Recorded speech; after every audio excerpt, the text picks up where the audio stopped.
eto nga, nandito na naman tayo sa Thailand. Apakagaling ni ate gumawa ng dough pizza. Yung pizza nga pala dito, dinadayo at famous to dito. Madami din bumibili at nagpupunta. Ito nga pala yung pangalan ng market.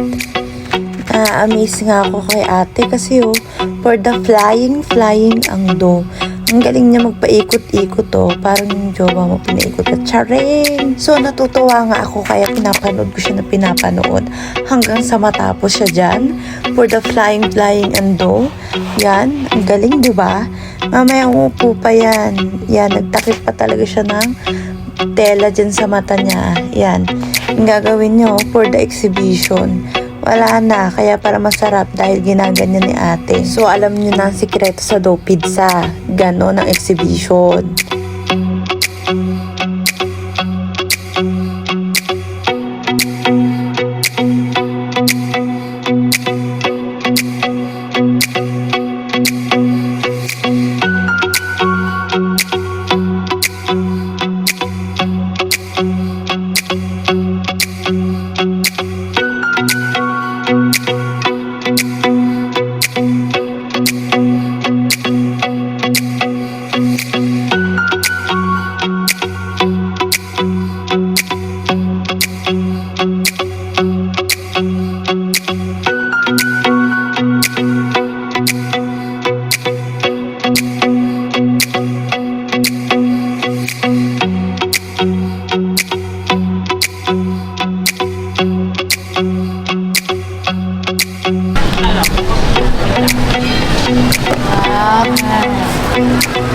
Đây kiểu nó xong đấy là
ito naman yung fried mushroom nila. Yung parang french fries sa atin sa Pinas. Yung mushroom, nilagyan nila ng harina, tapos pinirito nila dyan. Tinikman ko siya, masarap siya. Tapos, nilalagyan din nila ng cheese yan. Mamaya makikita nyo, alog-alogin nila yung cheese. Para siyang fried french fries. Ito na yung finished product niya. Crispy siya, yan Yan yung tinatawag nila dito. Mushroom fried. Yan, nilagyan nila ng cheese. Parang french fries lang sa atin. Pero ang pinagkaiba, mushroom yung sa kanila. Yan, tinikman ko nga yan. Ang sarap, malutong, crispy. Pati na rin itong pizza. Cheesy and creamy.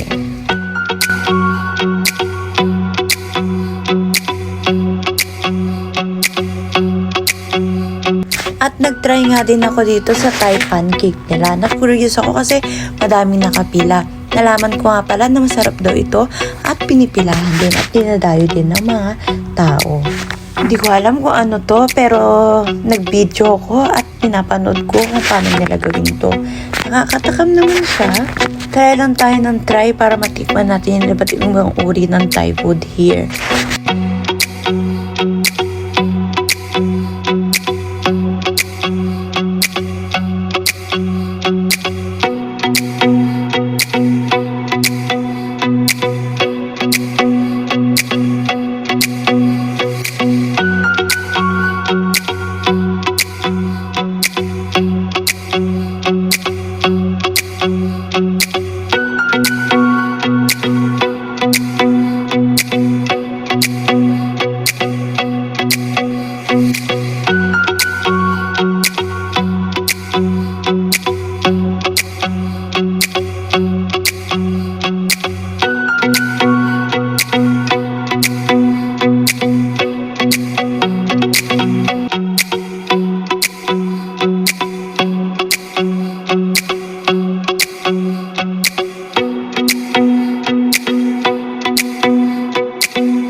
用户到底慢的。